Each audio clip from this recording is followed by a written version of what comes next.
So welcome to 3ds Max. और right now हमारे पास मैक्स की पूरी स्क्रीन आपके सामने विंडो दिख रही है।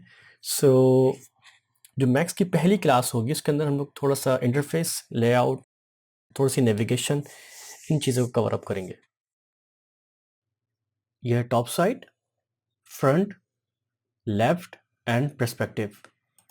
पर्सपेक्टिव में जाने के लिए सबसे पहले जो शॉर्टकट है वो होगा ऑल्ट डब्ल्यू। ठीक। और करंट हमारे सामने जो अभी ये शो हो रही है इसको हम लोग कहते हैं ग्रिड। ग्रिड अपेयर होगी बाय डिफ़ॉल्ट, लेकिन अगर हाइट हो जाती है तो हाइट ये हो जाती है जी से, जी फॉर ग्रिड, और वापस भी जी से ही आएगी।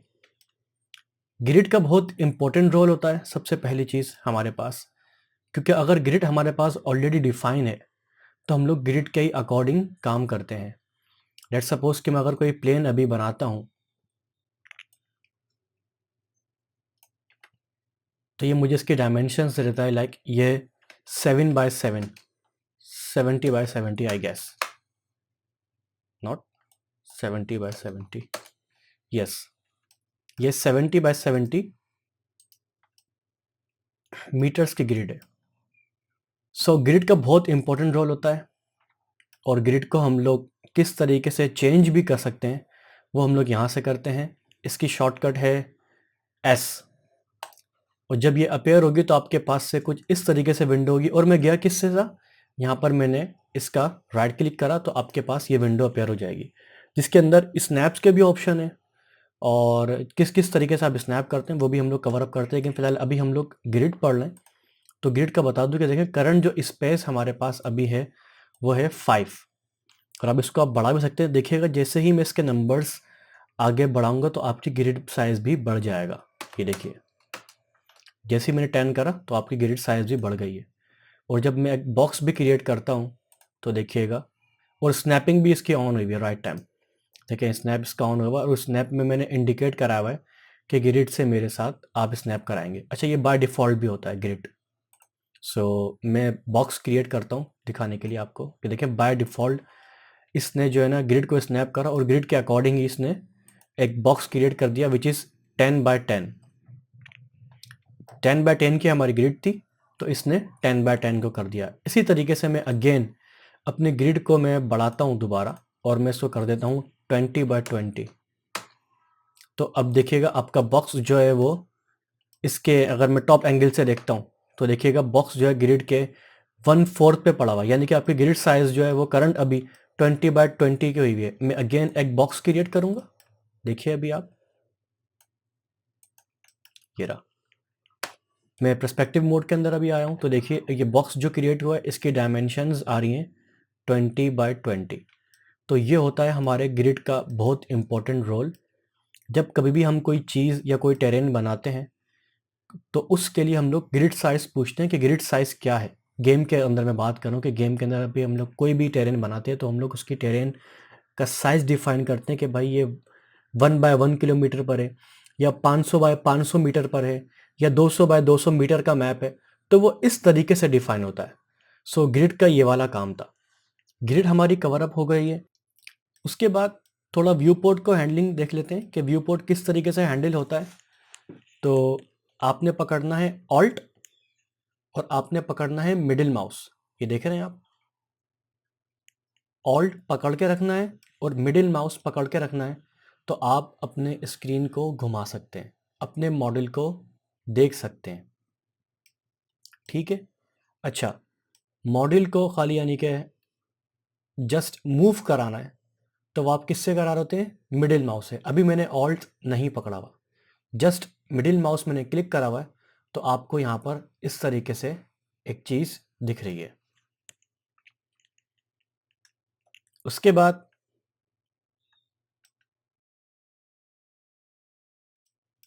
आपने मॉडल को जूम करके देखना है तो वो आप जस्ट स्क्रॉल करेंगे। आपने किसी किस्म का कोई बटन नहीं दबाना, जस्ट स्क्रॉल करना है और स्क्रॉल आउट करना है, स्क्रॉल इन और आउट, जूम इन और जूम आउट। ये इस तरीके से होगा। ये आपके कोई व्यू पोर्ट हैंडलिंग। और आपने उसके बाद जो व्यू पोर्ट्स पे जाना होता है वो है आपके पास शॉर्टकट टॉप, लेफ्ट और राइट की शॉर्टकट जो है वो नॉर्मली हम लोग यहाँ से जा रहे होते हैं। देखिए डिफाइन भी यहाँ पर नहीं, हम लोग वो भी डिफाइन कर सकते हैं, वो बाद में कवर अप करूँगा मैं। तो राइट आप यहाँ से आ गए। और पर्सपेक्टिव, हम लोग नॉर्मली पर्सपेक्टिव में काम करते हैं, तो हमेशा हम लोग पर्सपेक्टिव में ही रहेंगे। अच्छा, अक्सर ऐसा होता है कुछ जो नए यूज़र होते हैं मैक्स के, वो टॉप पे तो चले आते हैं, फिर उसके बाद वहीं से ही वो विंडो को घुमाकर काम करना शुरू कर दे रहे हैं, जिसकी वजह से आपका मॉडल जो है वो कुछ इस फॉर्म में दिख रहा होता है। ये हमारा कहलाता है ऑर्थोग्राफिक व्यू। आपके पास यहाँ पर भी शो हो रहा है कि आप अभी करंट ऑर्थोग्राफिक के अंदर हैं, तो इस वजह से आपके पास मॉडल देखें कुछ डिफरेंट एंगल में दिख रहा है। जैसे ही मैं पी प्रेस करूंगा तो देखिएगा आपको आपका व्यू पोर्ट ही चेंज हो गया। डिफरेंस अभी आप देख लेते हैं। करंट में पर्सपेक्टिव में हूँ, अगेन मैं इसको ऑर्थोग्राफिक करता हूँ तो देखें, और पर्सपेक्टिव सही। तो ये पर्सपेक्टिव और ऑर्थोग्राफिक का फ़र्क है। इसके बाद हम लोग टूल बार पर आ जाएंगे। करंटली ये हमारा टूल बार भी कहलाता है। और फाइल का तो सबको पता ही है कि न्यू फाइल जो कंट्रोल एन से होती है, ओपन, सेव और सेव एज, सारी चीज़ें वही हैं। जो थोड़ा ट्रिकी चीज़ें हैं वही हैं आपके इंपोर्ट। इंपोर्ट के अंदर आपके पास मल्टीपल ऑप्शंस होते हैं, जिसके अंदर आपके पास 3 ऑप्शन जो हैं वही हमारे ज़्यादातर यूज़फुल होते हैं, यानी कि बहुत ज़्यादा काम में आते हैं। वो है इंपोर्ट, मर्ज और रिप्लेस।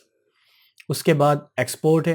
एक्सपोर्ट के अंदर वही सिनेरियो है कि एक्सपोर्ट, अगर आप जस्ट एक्सपोर्ट बटन दबा देंगे तो आपके पास पूरा का पूरा सीन जो है, करंटली थाउजेंड्स ऑफ ऑब्जेक्ट्स भी क्यों ना हो आपके पास, वो एक्सपोर्ट कर देगा। और एक्सपोर्ट सेलेक्टेड क्या करता है? एक्सपोर्ट सेलेक्टेड ये करता है कि आपके पास जो सेलेक्टेड ऑब्जेक्ट है वो उसी को ही एक्सपोर्ट करेगा, भले आपके पास सैकड़ों ऑब्जेक्ट्स ही क्यों ना हो। अगर आपने ऑब्जेक्ट सेलेक्ट कर कर ऑब्जेक्ट सेलेक्टेड में गए, करंटली मेरे पास एक ऑब्जेक्ट सेलेक्टेड है, और अगर मैं डीसेलेक्ट कर कर एक्सपोर्ट पर जाता हूँ तो मुझे वो हाईलाइट ही नहीं करेगा, डिसेबल ही होगा बटन, जस्ट बिकॉज ऑफ कि मैंने कोई ऑब्जेक्ट सेलेक्ट नहीं करा। ठीक है, तो अगेन मैं सेलेक्ट करता हूँ, मैं यहाँ पर जाता हूँ तो मुझे दिखा देता है कि एक्सपोर्ट सेलेक्टेड, मेरे पास एक ऑप्शन आ रहा है। और हम लोग जब एक्सपोर्ट भी या एक्सपोर्ट सेलेक्टेड करते हैं तो हमारे पास एक्सपोर्टिंग के दौरान वही ऑप्शंस आते हैं सेम, जो एक्सपोर्ट के अंदर भी दिखेंगे और एक्सपोर्ट सेलेक्टेड के अंदर भी दिखेंगे। ये डिफरेंट हमारे पास फॉर्मेट्स होते हैं। ठीक है, F B x, 3ds, Alembic और A I, O B J, F B X, सारी चीज़ें। तो हमारे पास जो है, जो मेजर हम लोग जिस पर काम करते हैं वो होता है ओ बी जे, और दूसरी होती है हमारे पास F B X. F B X से क्या और ओ बी जे का क्या डिफरेंस है वो हम लोग आगे कवर अप करेंगे कि एफ बी एक्स के अंदर क्या क्या चीज़ें होती हैं। सो एडिट के अंदर आपके पास चीज़ें जो होती हैं वो होती हैं अंडू और रीडो वाली चीज़ें। अंडू क्या करता है कि लेट सपोज मैंने कोई भी एक बॉक्स क्रिएट करा, उसके अंदर थोड़ी सी डेफिनेशन डाल दी, लाइक लेट सपोज के मैंने इसके अंदर सेगमेंट्स ऐड कर दिए और एडिट पॉली कर दिया, एक्सट्रूड कर दिया, कुछ इसके चीज़ें मैंने मल्टीपल रोल जो है ना इसके डिफाइन तौर से कर दिए। ये ये ये तो अंडू अब क्या करता है? अंडू आपको कर देगा ये इस तरीके से चीज़ें, ये देख रहे हैं आप, बैक जा रहे हैं, हम लोग अंडू उसको कहते हैं। अच्छा, मैक्स के अंदर अंडू जो होता है वो होता है बाय डिफ़ॉल्ट 20 के ऊपर। ये देख लीजिए आप, अंडू लेवल्स। तो इसको सबसे पहले हम कर देंगे 500। इसका मेन रीज़न ये कि जब कभी भी हम कोई भी काम करते हैं तो कभी कभार ऐसा होता है कि हमें काफ़ी पीछे जाना पड़ता है। तो अगर हमारी लिमिट 20 पर लगी हुई होगी तो हम लोग उससे पीछे नहीं जा सकेंगे। इसके बाद आ जाता है टूल। टूल के अंदर हमारे पास जो मोस्टली यूज़ होंगे वो होंगे एरे, मिरर, अलाइन। ठीक है, और उसके बाद ये जो सारी चीज़ें हैं ना, ये हमारे पास यहीं पर भी दिख रही हैं। लेट्स सपोज कि मैं अगर यहाँ पे से ग्रिड वाली सेटिंग के अंदर जाता हूँ तो ये चीज़ वही है जो हम लोगों ने यहीं से खोली थी, और बाकी फीचर्स भी वही हैं जो हमें यहाँ पर दिख रहा है। जैसे कि हमारे पास व्यू पोर्ट है और ये वाली चीज़ें, तो ये सब के सब इस तरीके से यहाँ पर दिख रही हैं ऑलरेडी। तो वैसे तो बज़ाहिर ये काफ़ी ज़्यादा कॉम्प्लेक्स लग रहा होता है, लेकिन इस तरीके से इतना कॉम्प्लेक्स है नहीं। जो कि मोस्टली चीज़ें हम लोग यूज़ करेंगे, मैं वही कवर अप करूँगा क्योंकि क्लास फिर लंबी चली आएगी। इसके बाद आ जाते हैं हम लोग ग्रुप के ऊपर। ग्रुप का सिनेरियो क्या है कि हमने एक और ऑब्जेक्ट क्रिएट करा यहाँ पर, सही है। फिर आपके पास ये स्फेयर था, सही है। और हम लोग क्या करते हैं, इसको ग्रुप कर लेंगे यहाँ से। तो ये हमारे पास ग्रुप हो जाएगा। ये आप समझ लें एक तरीके से ये फोटोशॉप वाली भी चीज़ भी हो रही कि ग्रुप के अंदर जब आप एक फ़ोल्डर क्रिएट कर दे रहे हैं तो देखें यहाँ पर आपको हाईलाइट भी करा रहा है कि ग्रुप के अंदर आ चुका है। आप ग्रुप की रीनेमिंग भी कर दें, यहाँ से रीनेमिंग आप कर सकते हैं। सही है, आपने इसको कर दिया कि G1, यहाँ से आप रीनेमिंग वगैरह कर सकते हैं। ये आपकी ग्रुपिंग हो गई। व्यूज़ के अंदर आपके पास वही चीज़ें हैं जिस तरीके से मैंने दोबारा बताया कि पर्सपेक्टिव, स्टैंडर्ड, ये वाली चीज़ें। अच्छा, इनके अंदर भी कुछ चीज़ें ऐसी हैं जो कि हमारे पास बहुत ज़्यादा काम में आती हैं। वो क्या है कि बाय डिफ़ॉल्ट अगर आप भी मैक्स स्टार्ट करेंगे तो आपके पास ये वाली चीज़ें नहीं दिखेंगी जिसको हम लोग कहते हैं मैश व्यू। आपके जो मैश दिखेगा वो F4 से दिखेगा और F4 से ही वो सॉलिड फॉर्म के अंदर दिखेगा। सो पहली चीज़ तो ये। उसके बाद एक और चीज़ है, वो है हमारी F3 यानी कि वायर फ्रेम। वायर फ्रेम की जो शॉर्टकट थी वो थी F3। वापस अगर आप F4 करेंगे तो वो इस तरीके से दिखेगा। यहाँ पर आप आ चुके हैं। और एक और चीज़ है हमारे पास पॉलीगॉन्स, जब हम लोग हाईलाइट कराते हैं। मैं इसको पहले अनग्रुप कर लूँ, देख लिए अनग्रुप भी यहीं से होगा। ये अनग्रुप, ये हमारे पास अनग्रुप हो गया। ये वाली सारी चीज़ें आ गई। मैं इसको ऐड पॉली करता हूँ। जब पॉलीगॉन्स को आप पकड़ते हो तो देखिए ये पॉलीगॉन्स आपको हाईलाइट करा रहा है। तो इसकी शॉर्टकट क्या है? F2। सही, F2 आपकी शॉर्टकट है हाईलाइट कराने के लिए। F3 से आपका वायरफ्रेम दिखता है, F4 से आपके ये सॉलिड और ये मैश व्यू दिखता है, यानी कि आपको ये एजिस शो कराता है। उसके बाद जब कभी भी आप काम स्टार्ट करेंगे, before you starting your scene, तो आपको एक चीज़ का बहुत ज़्यादा ख्याल रखना है, वो है आपका यूनिट सेटअप। यूनिट सेटअप का बहुत इंपॉर्टेंट रोल होता है। तो सबसे पहले आपने अपना मॉडल क्रिएट करने से पहले आपने ये वाला काम करना है, यूनिट सेटअप।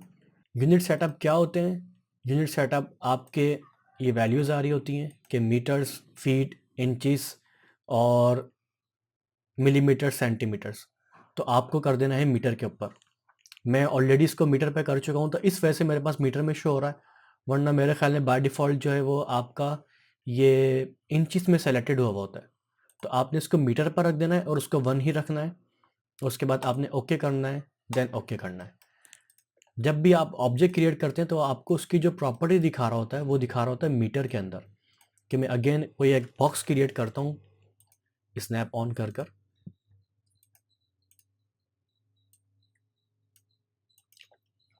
बाय डिफ़ॉल्ट इसने ये स्नैपिंग से और ग्रिड की स्नैपिंग से मुझे इसने क्रिएट कर दिया है 20x20 का।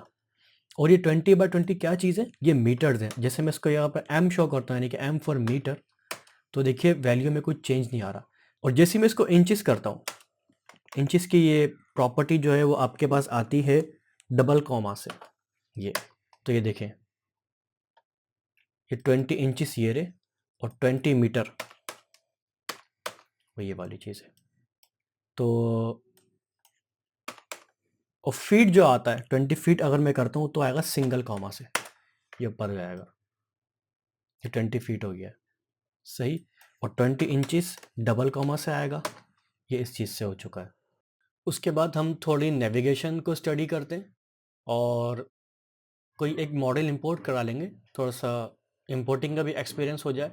तो जस्ट आपने इंपोर्ट पे जाना है, इंपोर्ट, और ये एक मेरा ऑब्जेक्ट बना हुआ है जिसका मैं जस्ट डबल क्लिक करता हूँ तो आपसे ये आपके मॉडल की नेमिंग दिखाता है और उसके बाद आपसे ये कुछ डिटेल पूछता है। जिस तरह से करंट यूनिट सेटअप हमारा मीटर के ऊपर है। जब कभी भी आप कोई भी मॉडल इंपोर्ट कराएंगे तो हमेशा याद रखिएगा वो मॉडल जो है डिपेंडेंट हो जाएगा आपके करंट यूनिट सेटअप के ऊपर। भले आपका मॉडल जो है इंपोर्टेड मॉडल जो जिसको आप इंपोर्ट करा रहे हैं, भले वो सेंटीमीटर पे बना हुआ हो या मीटर पे बना हुआ हो या फीट्स पे बना हुआ हो, इससे कोई कंसर्न नहीं है। आप जब करंट यूनिट सेटअप के अंदर आप जब उसको इंपोर्ट कराते हैं वो उसके मुताबिक आपके सीन के अंदर आ जाता है। तो आपको सबसे पहले जिस तरीके से मैंने बताया यूनिट स्केल आपका मीटर पर होना चाहिए।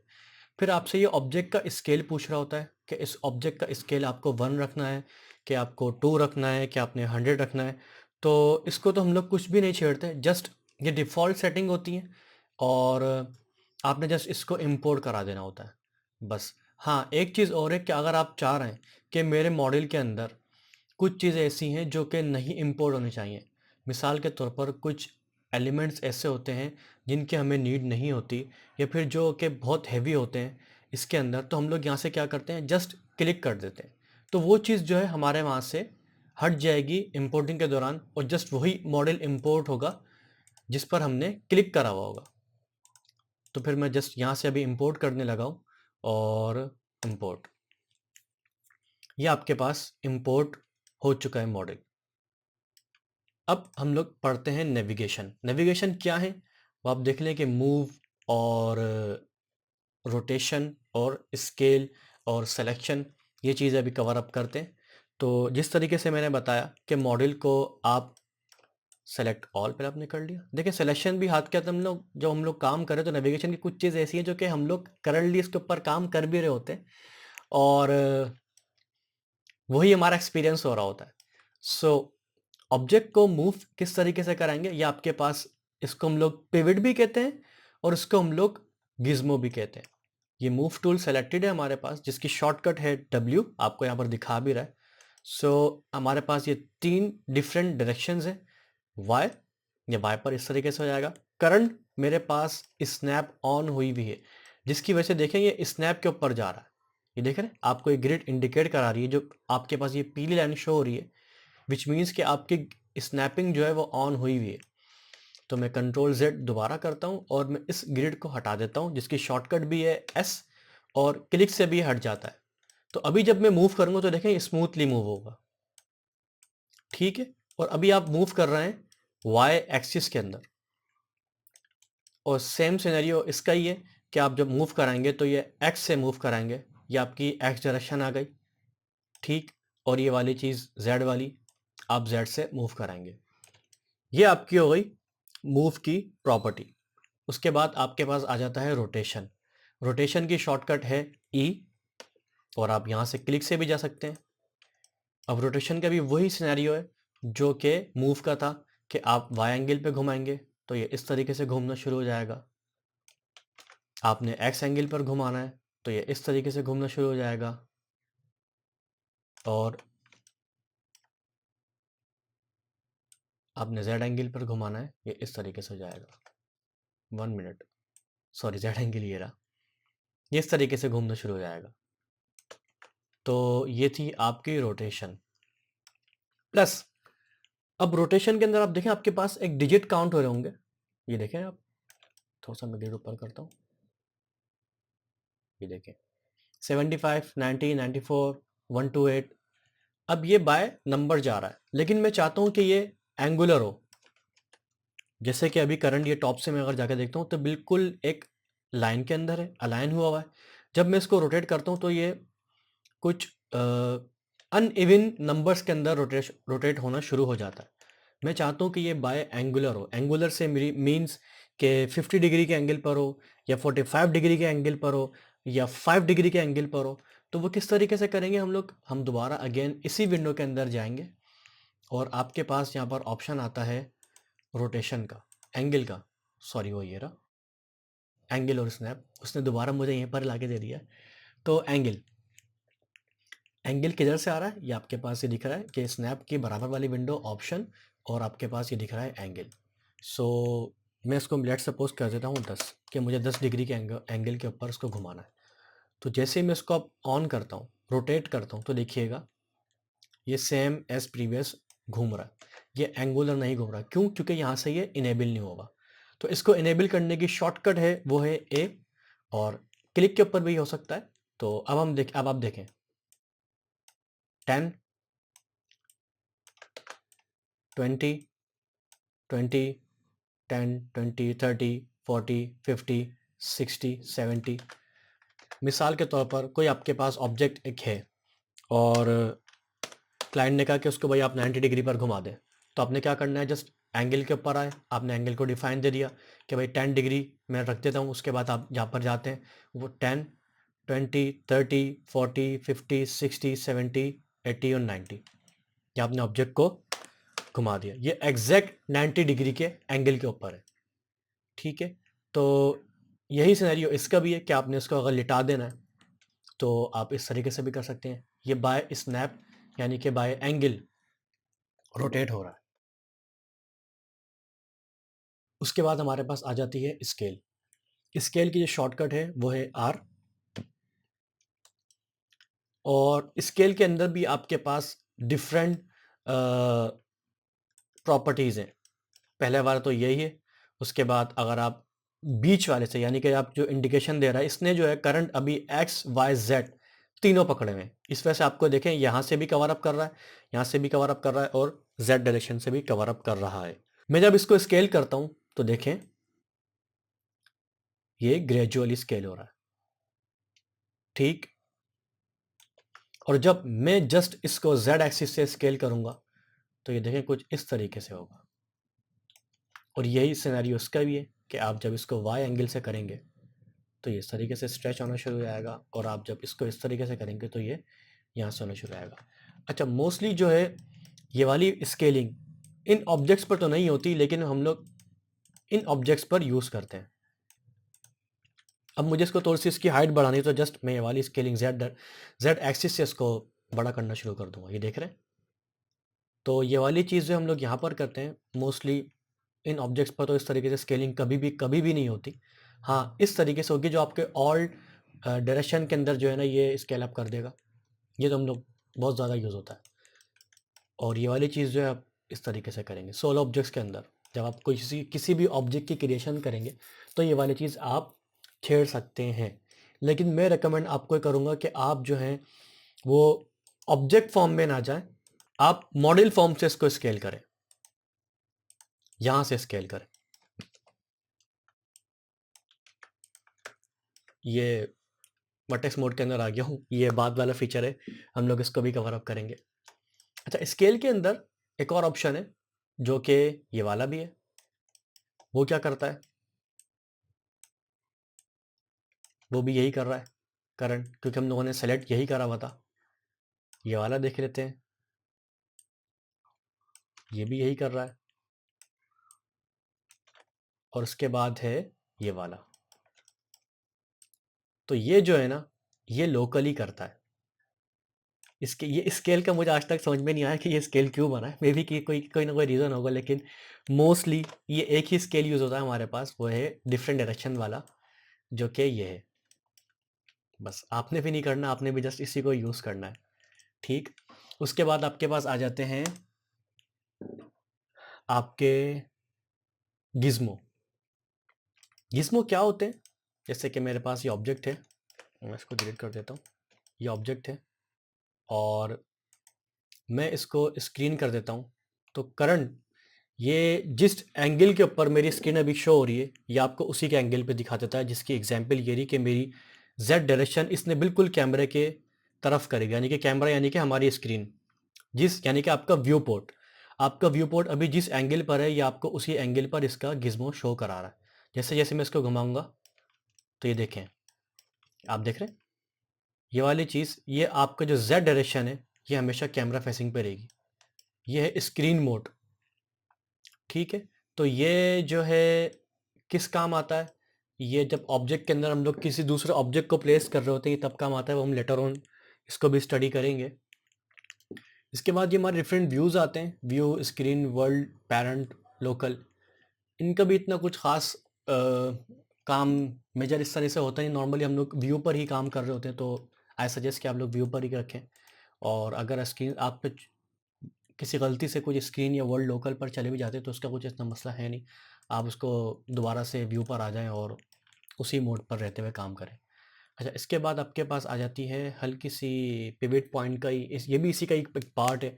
पिवट का बहुत अच्छा और बहुत मेजर फीचर रहता है। वो क्या होता है कि पिवट का रोल वो ऐसा है कि आप ऑब्जेक्ट की जो ओरिएंटेशन और जो कोऑर्डिनेशन है वो सब के सब पिवट के ऊपर डिपेंडेंट है।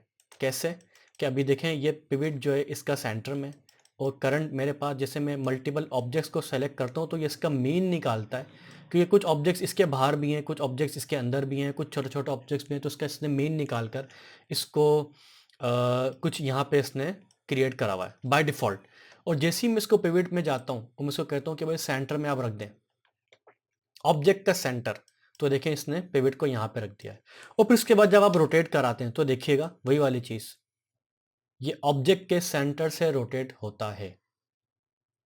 उसके बाद आपके पास ये वाले फीचर आए थे जो कि ग्रिड और स्नैपिंग वाली है। उसका तो हमने जस्ट अभी ग्रिड का कवर अप करा था, अभी हम लोग कवर अप करेंगे स्नैपिंग।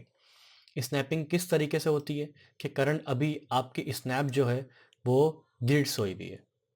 अब ग्रिड, मुझे इसको ग्रिड के अकॉर्डिंग रखना है तो मैं किस तरीके से उठाऊंगा कि आपने इसको रखा और इस ग्रिड से इसको स्नैप करा दिया। सही, ये तो गई आपकी ग्रिड से स्नैप। अब लेट्स सपोज कि आपके पास ये ऑब्जेक्ट यहाँ रखा हुआ है, ये ऑब्जेक्ट यहाँ रखा हुआ है और ये ऑब्जेक्ट आपने कहीं दूर रखा हुआ है। अब दोबारा मुझे स्नैप कराना है इसी के बिल्कुल बराबर में। मैं इसको स्नैप ऑन करता हूँ और अपने ऑब्जेक्ट को पकड़ता हूँ और मैं इसको स्नैप कराता हूँ कि भाई इसके बराबर में आ जाओ। ये नहीं आ रहा, ये ग्रिड को स्नैप कर रहा है, ऑब्जेक्ट को स्नैप नहीं कर रहा। तो इसके लिए हमने क्या करना है कि आप स्नैपिंग पर आएंगे, स्नैपिंग के बाद आप इसको कर देंगे वर्टेक्स के ऊपर। सही है। वैसे तो आप ये फेसिस और एजिस के ऊपर भी आप जाकर चेक कर सकते हैं कि ये किस किस तरीके से काम करता है, लेकिन नॉर्मली हमेशा हम लोग जो है वर्टेक्स के ऊपर रखते हैं, क्योंकि ये जो मॉडल बनता है ये बनता है वर्टिसिस से, एजिस से, पॉलिस से। तो नॉर्मली वर्टेक्स जो है बहुत इजीली मॉडल को गेट कर लेता है कि दूसरा वर्टेक्स किधर है। सही, जिस तरीके से मैं डिफाइन करता हूँ कि देखिए मैंने स्नैपिंग ऑन करी तो इसने मुझे यहाँ से पकड़ लिया और इसने इसको इससे स्नैप करा दिया। अगेन अगर मैं इस वर्टेक्स से इसको स्नैप कराता हूँ तो ये यहाँ पर से भी कर लेगा। अगर आप इसको यहाँ से बाय एज भी कराते हैं, एज और सेगमेंट्स, तब भी यही काम करेगा। ये देखें, लेकिन इसको यहाँ पर आने में दुश्वारी हो रही है क्योंकि इसको एज डिटेक्ट करने में परेशानी हो रही है कि भाई इस एज को इससे डिटेक्ट करना है कि पीछे वाले से डिटेक्ट करना है। सो इसीलिए हम लोग हमेशा जो स्नैपिंग ऑन करते हैं वो करते हैं वर्टेक्स के ऊपर। ये रहा स्नैपिंग जो मेरे अभी तक करियर के अंदर जो हम लोगों ने यूज़ करी है वो मोस्टली यूज़ करी है, वो करी है ग्रिड और वर्टेक्स। मैंने कभी, मुझे याद नहीं है कि मैं कभी परपेंडिकुलर पर और एजेस और फेसेस के ऊपर कब जाऊँगा। सही है। तो ये दो फीचर हैं जो हमेशा आपके भी एक्सपीरियंस के अंदर रहेंगे। वर्टिसिस से आपने इसको इससे स्नैप करा दिया, अगेन आपने इन दोनों को भी करा देना है। तो इससे आप पकड़ना यहाँ से और अच्छा जस्ट लेफ्ट क्लिक करा हुआ है मैंने किसी किस्म की कोई हॉट की नहीं दबाई, लाइक कि मैंने कोई ऑल दबाया कुछ करा हो। हाँ, हम लोग ये व्यू पोर्ट को घुमाने के लिए इस तरह कर रहे होते हैं। आपने जस्ट स्नैप के लिए एस ऑन कर देना है और जैसे ही आप सिलेक्शन मोड के अंदर जाने वाले होंगे तो आपको ये इंडिकेट भी कराता है कि देखें मैं यहाँ पर कहीं घूम रहा हूँ ना तो मुझे नहीं दिखा रहा। मैं जैसे ही यहाँ पर आता हूँ ना देखें तो ये आपको दिखा देता है कि भाई अब आपकी मॉडल जो है वो मूव होने के लिए तैयार है। ये आपका गिज़्मो भी एक तरीके से यही यही वाली चीज़ यहाँ पर ये शो भी करा रहा है। तो आपने जस्ट यहाँ पर आना है और इसको इससे स्नैप करा देना। ये हो गई आपकी स्नैपिंग। एंगल भी हमने पढ़ ली। अब थोड़े से हम लोग व्यू पोर्ट डिटेल में स्टडी कर लेते हैं कि व्यू पोर्ट कितना ज़रूरी है हमारी मॉडलिंग के दौरान। अभी करंट हम लोग पर्सपेक्टिव मोड के अंदर है। अच्छा, अब ये मॉडल जो है मेरा थोड़ा सा, मैं इसको सेलेक्ट करता हूँ। मिसाल के तौर पर ये मॉडल मेरा थोड़ा सा इस तरीके से रखा हुआ है या ऐसे रखा हुआ है या हल्का सा उड़ गया है। तो करंट पर्सपेक्टिव मोड के अंदर आपको इतना हाईलाइट नहीं हो रहा है इसका जेड एक्सिस वाली चीज़। ये वाली चीज़ तो खैर बेशक हो रही है, मैंने काफ़ी ज़्यादा कर दिया था। तो अगर ऐसी भी सिनेरियो और आपके पास आता है तो बार बार हम लोग क्या करते हैं, अपने व्यू पोर्ट में जा जाकर कंफर्मेशन ले रहे होते हैं कि हमारा मॉडल सही जगह पर है कि नहीं। तो मुझे अगर ये वाली चीज़ देखनी थी कि ये कितना आगे होना चाहिए कितना पीछे होना चाहिए, ये पर्सपेक्टिव से कभी जज नहीं होगा। ये हमेशा हम लोग यहाँ से जाते हैं। आप पर्सपेक्टिव मोड में रहते हुए इसको आगे पीछे तो कर लेंगे, लेकिन जो एक क्लियरिटी आपके पास पिक्चर दिखेगी वो हमेशा आपको दिखती है टॉप मोड से। और टॉप मोड आपको दिखाता है कि आपका मॉडल कितना आगे होना चाहिए कितना पीछे होना चाहिए। जस्ट बिकॉज ऑफ आप ऑर्थो मोड के अंदर आ जाते हैं और आपके पास किसी भी किस्म की कोई कन्फ्यूजन नहीं रहती कि आपका मॉडल कितना आगे है कितना पीछे है, और आपको गाइडलाइंस भी शो करा रहा होता है। जैसे कि ये मॉडल मेरा देखें, ये मेरी इंडिकेशन है, ये लाइंस मेरी। तो मैं क्या करता हूँ कि जस्ट इसको सेंटरली अलाइन इससे कर देता हूँ। देखें यहाँ से भी ऑलमोस्ट ये क्लोज है इसके, और यहाँ से भी थोड़ा सा मुझे इसको इधर करना है। ये मेरी परफेक्शन के साथ जो है ना इस जगह पर बैठ गया।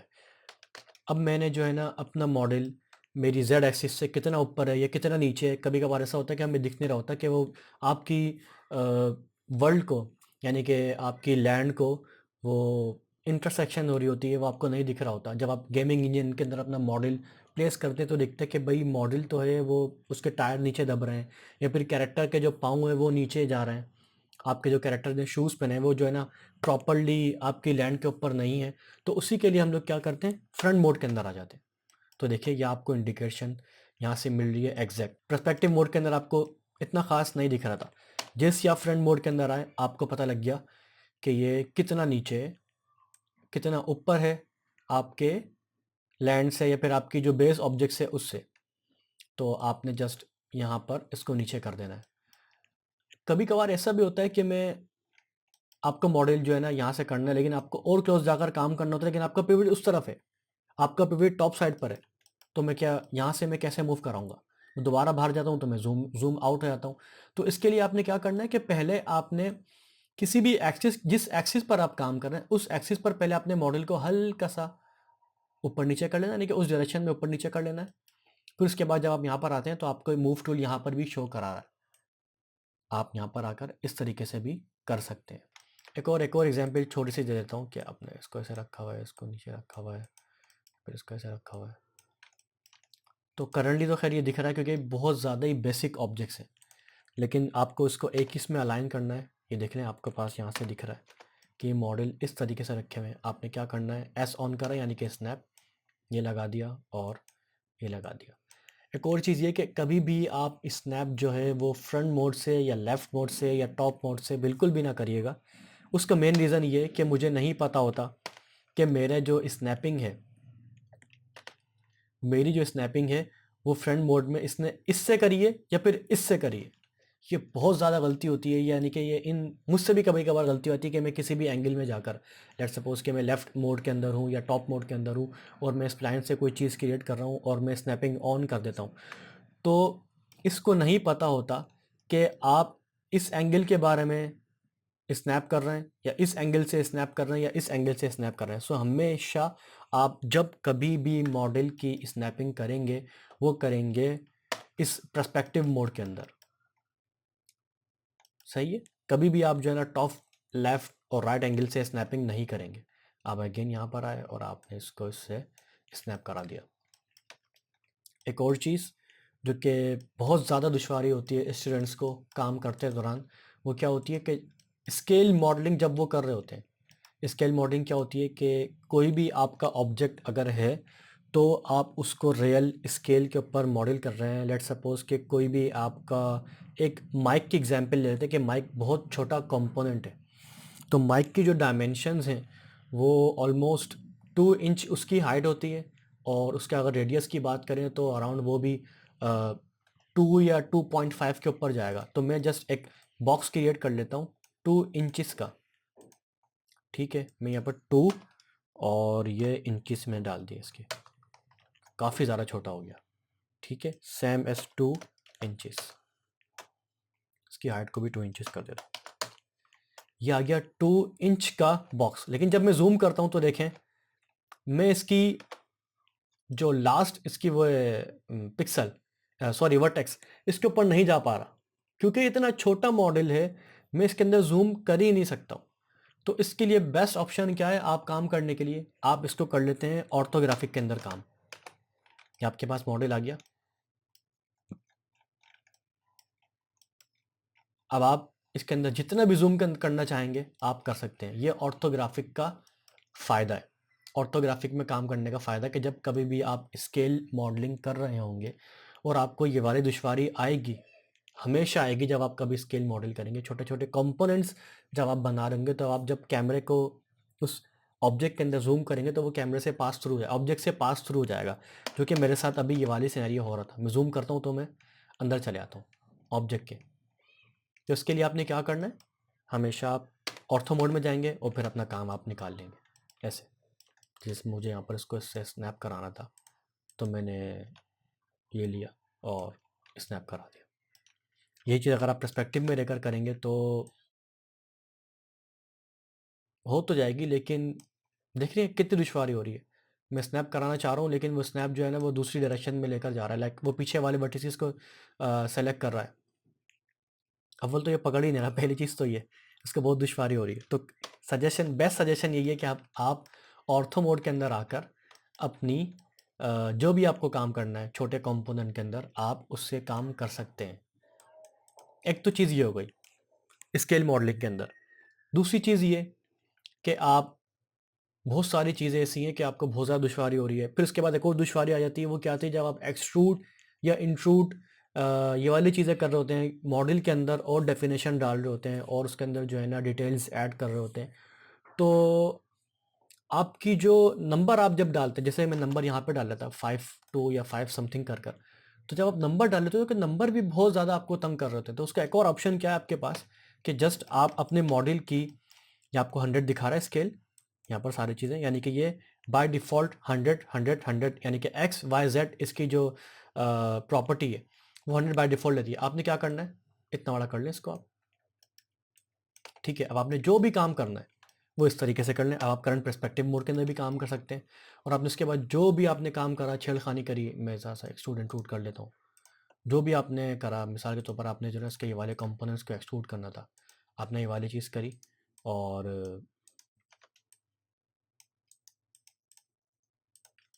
आप उसके बाद जो है ना इसको स्केल डाउन कर दें। ये 5000 स्केल पर आ चुका था। आपने जैसे इसको सिंगल स्केल पे यहाँ पे लेकर आना है, ये वाली आ गई।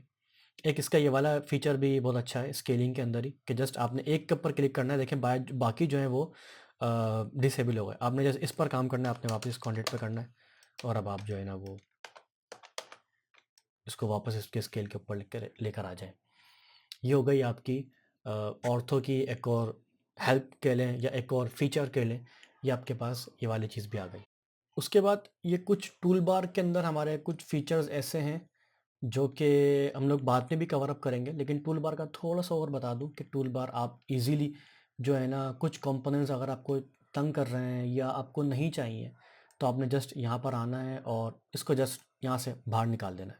और अगर आप क्लोज़ करना है तो यहाँ से आप क्लोज़ कर देंगे। अगर आपको वापस दोबारा भेजना है तो आप इस तरीके से दोबारा वापस कर सकते हैं। जिस तरीके से फ़ोटोशॉप के अंदर भी आपको कोई ना कोई आप पैनल निकाल के आप बाहर रख देते हैं और उसके बाद दोबारा से उसको अलाइन कर देते हैं, तो ये वाली चीज़ है। ये देखें इस तरीके से आप ये कर लेंगे, और दोबारा इसको अगर आपने ड्रैग करना है तो आप जो है ना यहाँ से थोड़ा सा बड़ा कर देता हूँ मैं इसको, ताकि ये इसको ग्रिप कर ले, और आप दोबारा से इसको इस तरीके से रख लें।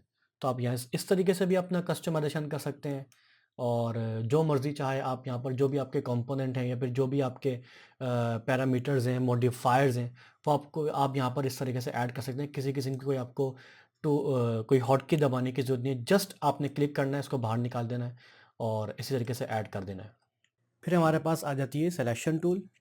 अब सिलेक्शन टूल किस तरीके से काम करता है, सेलेक्ट की जो शॉर्टकट है वो है क्यू।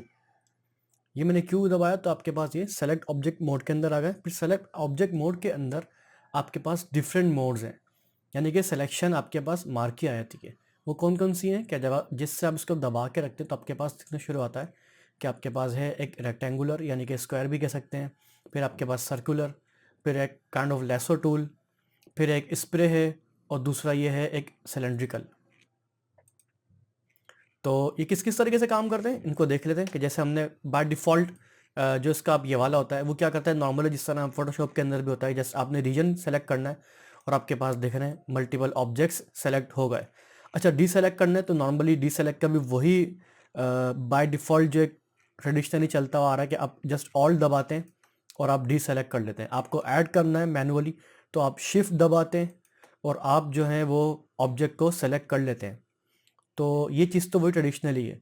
उसके बाद ये है आपका रेडियल। रेडियल के अंदर क्या है कि सिलेक्शन का जो रीजन है वो इस तरीके से सेलेक्ट, आपको जो ऑब्जेक्ट जो आपका वो इस तरीके से सेलेक्ट होगा, मतलब ये वाली चीज़ आएगी। लेकिन नॉर्मली जो बहुत ज़्यादा यूज़ होता है हमारे यहाँ वो ये वाला यूज़ होता है।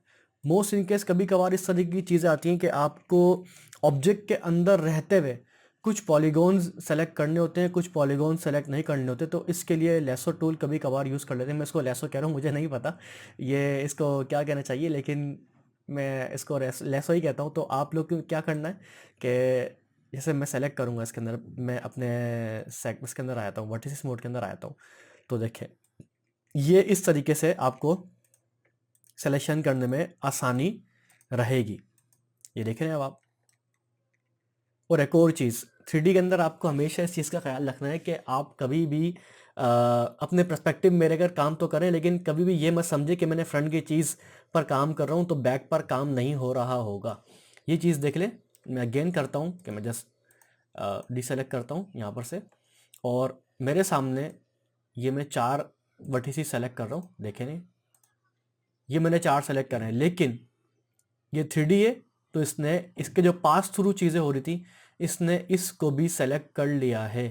तो आपको इस चीज़ का बहुत ख्याल रखना है, ऐसा ना हो कि आपको इस चीज़ को एक्सट्रूड करना हो, फिर आप इसके अंदर फर्दर काम भी कर लें, आप इसको इस तरीके से मॉडिफाई कर दें और फिर बाद में आप जब देखें तो आपका ऑब्जेक्ट यहाँ से भी ख़राब हुआ हो। तो हमेशा जब कभी भी आप भले मॉडिफिकेशन करें या भले जो है ना किसी भी किस्म का इस तरीके से काम करते हो, हमेशा आप चेक कर लें पीछे कि किसी किसी की भी कोई सिलेक्शन तो नहीं हुई भी।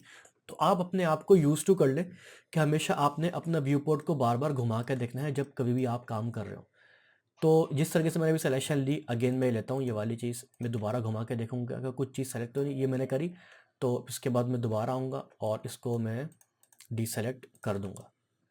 अच्छा, एक चीज़ ये भी हो गई, प्लस ये कि आप साथ साथ इसके लिए भी कर सकते हैं कि आपने F3 करा और आपने सिलेक्शन ले ली, तो ये वाली चीज़ हो गई। प्लस उसके बाद आपके पास आ जाती है स्प्रे मोड, ये वाली चीज़ जो है ये भी रहेगा, इसको भी देख लेते हैं कि ये क्या करता है। ये आपको इस तरीके से एक सिलेक्शन देता है, यानी कि उसके अंदर आपको बाय क्लिकिंग जाना पड़ रहा था, और ये जो है आपने जस्ट माउस होवरिंग करनी है और आप सिलेक्शन ले लेंगे। तो ये वाली चीज़ आ गई। इसका भी सिलेक्शन के आपने पीछे से देख लेना कि कुछ चीज़ सेलेक्ट हो गई, ये सेलेक्ट हो गई, आपने डीसेलेक्ट कर दिया, ये वाली चीज़ हो गई। इसके बाद इसी के अंदर आ जाता है स्प्रे। स्प्रे का भी वही काम है कि जस्ट ये देख रहे हैं आप, ये इस तरीके से सेलेक्ट कर रहा है, यानी कि ये स्प्रे फॉर्म के अंदर आ चुका है। अब दोबारा मैं पीछे जाके देखूंगा कि अभी कोई चीज़ सेलेक्ट तो नहीं हुई, ये मुझे दिख गए, तो मैंने क्या करना है, तो जस्ट मैंने इसको डीसेलेक्ट कर देना है। अच्छा, आपका ना ये गिज़्मो भी दिखा रहा होता है आपको कि आप जिस जिस तरीके से चीज़ों को डीसेलेक्ट करते हुए जा रहे हैं, तो देखिए ये भी जो है ना आपको इंडिकेट करा रहा है कि आपका जो गिज़्मो है उसी जगह पर जा रहा है जिस जगह आपने सिलेक्शन ली। तो देखें एक्यूरेट उसी जगह पर आ गया इसका गिज़्मो जिस जगह के पॉलीगॉन सेलेक्टेड थे। अच्छा, मिसाल के तौर पर मैं इसका एक और वर्टेक्स सेलेक्ट कर लेता हूँ, तो देखिएगा इसका गिज़्मो छिड़ जाएगा। छिड़ गया। मैं मज़ीद और सेलेक्ट कर लेता हूँ, ये देखिए इसने गिज़्मो का इसने मीन निकाल लिया कि मेरे पास कुछ वर्टिसेस यहाँ सेलेक्ट है, कुछ वर्टिसेस मेरे पास यहाँ सेलेक्ट है, तो मैं अपना जो मीन निकाल कर इसने गिज़्मो को यहाँ रख दिया। अब मैं जैसे डीसेलेक्ट करता हूँ तमाम चीज़ों को, तो ये गिज़्मो उसी जगह पर वापस आ जाएगा। तो ये थी आपकी सिलेक्शन की प्रैक्टिस। इसके साथ साथ सिलेक्शन और भी डिफरेंट तरीके से होती है। वो किस तरीके से होती है कि आपने बाय डिफ़ॉल्ट, मैं तो रिकमेंड आपको ये करूँगा कि हमेशा इस पर रखें क्योंकि आप बहुत तंग होंगे। हम सब का जो है बाय डिफ़ॉल्ट एक यही रहता है कि हम लोग फ़ोटोशॉप वाली चीज़ इस तरीके से करते हैं, हमेशा इस तरीके से सेलेक्ट करते हैं। अब मुझे सेलेक्ट करना है इन तमाम के 4 वर्टिसेस, तो मैं क्या करूँगा, मैंने एक पॉलीगॉन पकड़ा, पॉलीगॉन मोड में आया यहाँ से, ये रहा, सही है। सिलेक्शन भी आपको दिखा रहा है कि आप सिलेक्शन के अंदर है, फिर आप सिलेक्शन के अंदर आपके पास 1 2 3 4 5, ये 5 आपके पास मोड्स कहलाते हैं। तो मैं पॉलीगॉन मोड के अंदर आया, मैंने पॉलीगॉन 1 पकड़ा और उसके बाद कंट्रोल मैंने जस्ट प्रेस करा और आपने एक मरतबा क्लिक करना है, लेफ़्ट क्लिक माउस का, तो आपके पास 4 वर्टिसेस सेलेक्टेड यहाँ पर दिख रहे हैं। सेम इन केस मेरे पास अगर 4 वर्टिसेस सेलेक्टेड हैं और मुझे उनके पॉलीगॉन्स पकड़ने, मैं एक और वर्टिसेस और थोड़े से और ऐड कर देता हूँ। अच्छा, ये तो लूप मेरे पास आ गया, जैसे कि मेरे पास मैंने इस तरीके से सेलेक्ट करा था और मैं ये 1 और 2, मेरे पास 6 वर्टिसेस आ गए। अब मैं कहता हूँ कि मैं मुझे वापस इनके पॉलीगॉन सेलेक्ट करने, तो अगेन सेम प्रोसेस है, कंट्रोल दबाया और पॉलीगॉन दबा दिया, तो आपके पास ये तमाम पॉलीगॉन्स आ गए। ठीक है, क्योंकि पॉलीगॉन कभी भी जो है ना, देखें मैं एक चीज़ इंडिकेट करा दूं कि आपके जहन में ये सवाल आ सकता है कि जब मैंने ये वाले पॉलीगॉन पकड़े तो मेरे पास ये वाले वर्टिसेस आ गए, तो जब मैंने इन वर्टिसेस को पकड़कर पॉलीगॉन पकड़ा तो इसने इतना बड़ा रीजन क्यों दे दिया। उसकी वजह देखें ये है कि ये जो वर्टिसेस है ना, ये वैलिड है। ये वैलिड किसके हैं? ये इस पॉलीगॉन का वर्टेक्स भी यहाँ पर आ रहा है, इस पॉलीगॉन का वर्टेक्स भी यहाँ पर आ रहा है, इस पॉलीगॉन का वर्टेक्स भी यहाँ पर आ रहा है। सेम इन केस इस पॉलीगॉन का भी यहाँ पर आ रहा है और यहाँ पर भी आ रहा है, सेम यहाँ पर भी है। तो स्ट्रैटेजी के मुताबिक जो अभी करंट आपकी जो मॉडल की हालत है, अगर मैं इसको यहाँ पर पकड़ता हूँ तो ये सेम इसी वजह से इसने दिया, क्योंकि तमाम वर्टिसेस जो हैं इन पॉलीगॉन से कनेक्टेड हैं। दैट्स द मेन रीज़न कि इसने ये तमाम चीज़ें सेलेक्ट कर ली। मैं इसको अगर बाहर निकाल देता हूँ, इसका एक हल्का सा क्लोन या एलिमेंट ले लेता हूँ मैं। अब करता हूँ ना, इन पॉलीगॉन को सेलेक्ट कर लिया और अब मैं दोबारा सेलेक्ट करता हूँ तो देखिएगा ये लेगा, क्योंकि ये एक आइसोलेटेड भी है, डिटैच भी हुआ है, एलिमेंट मोड के अंदर आकर भी जो है ना आप इसको पकड़ सकते हैं, और ये सिंगल पॉलीगॉन है। ठीक है, इसकी एक और एग्जांपल मैं कर देता हूँ कि इसको मैं डिटैच टू एलिमेंट कर देता हूँ। तो एलिमेंट जब मैं कर देता हूँ तो उसके बाद जब मैं इसके पॉलीगॉन्स पकड़ता हूँ तो उसने मुझे यहाँ पर करा दिया।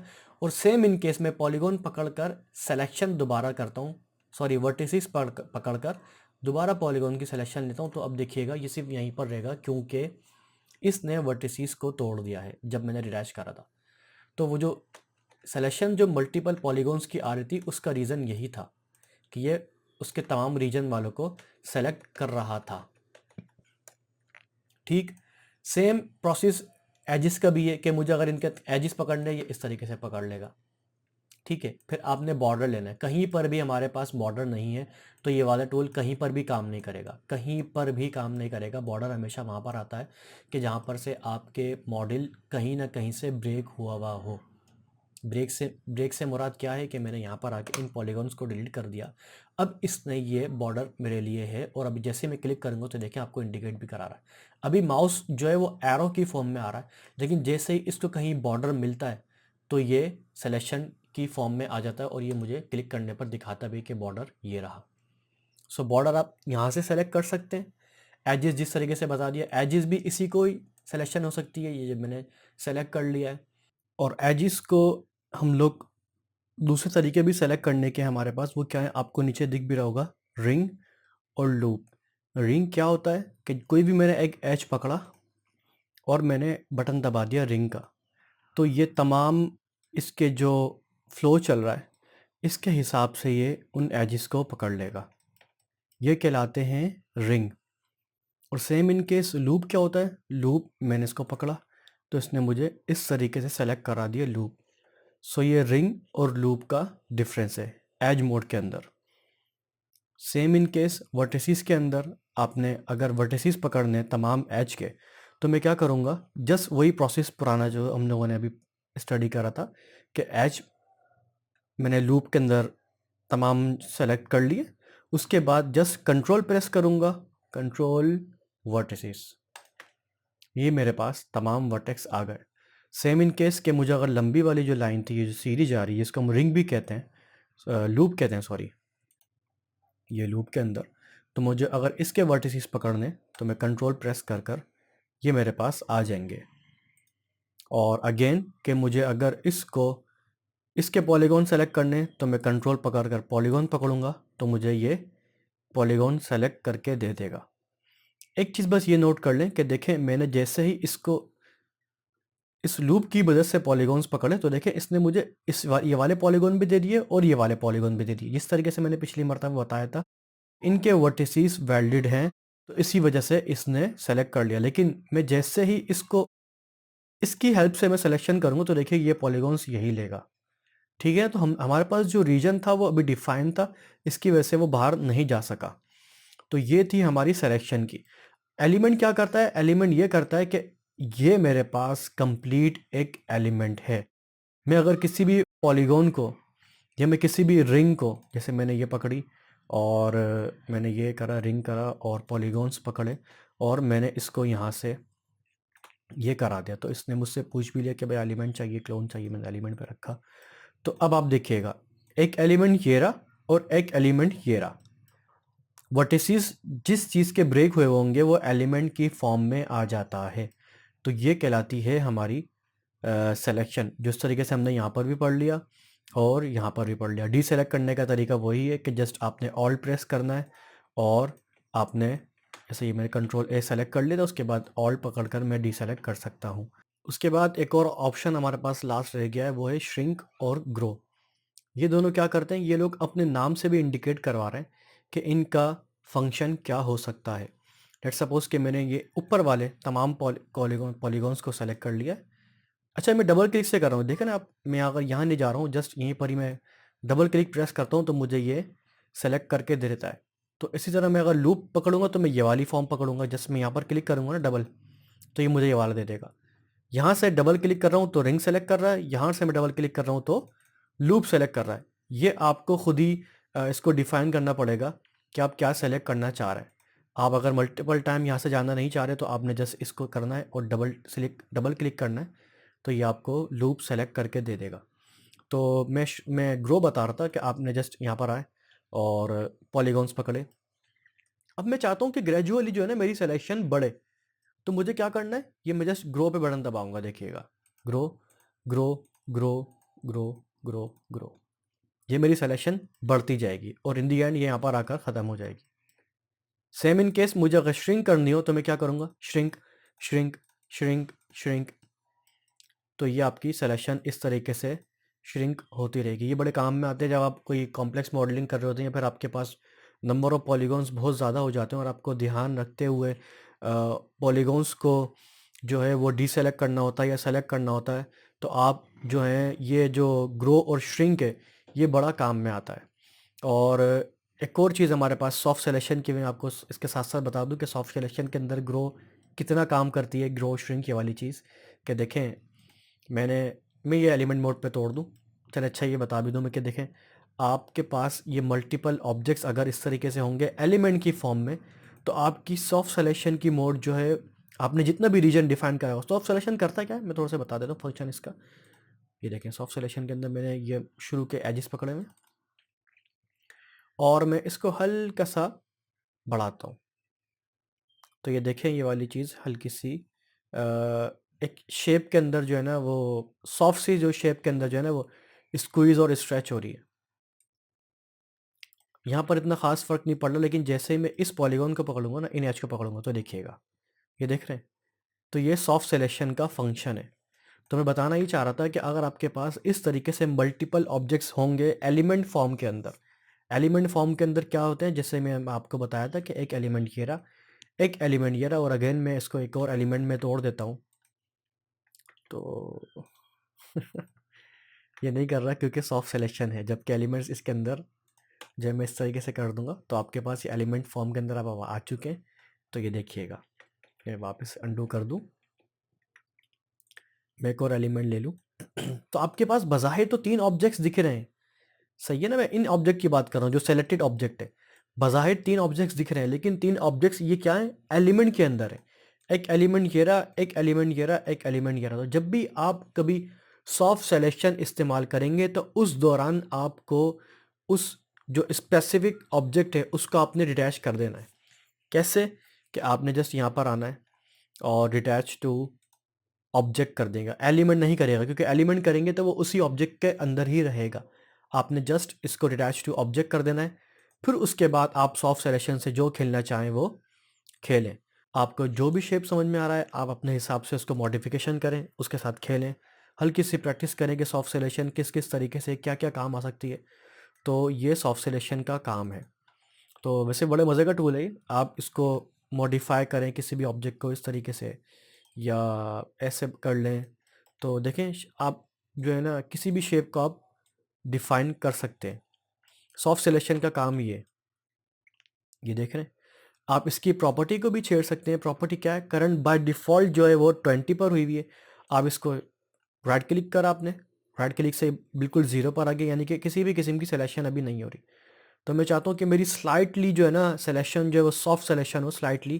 तो आप जस्ट इसको डिफाइन करते हैं, थोड़ा सा रीजन इसको देते हैं। आप लेट सपोज कि आपने बाय मैनुअली आपने इसको 1 कर दिया, और अब आप देखें तो ये हल्की सी होगी क्योंकि ऑब्जेक्ट आपका बड़ा है, 1 इसके ऊपर काम नहीं कर रहा, आपने 2 करके देखा।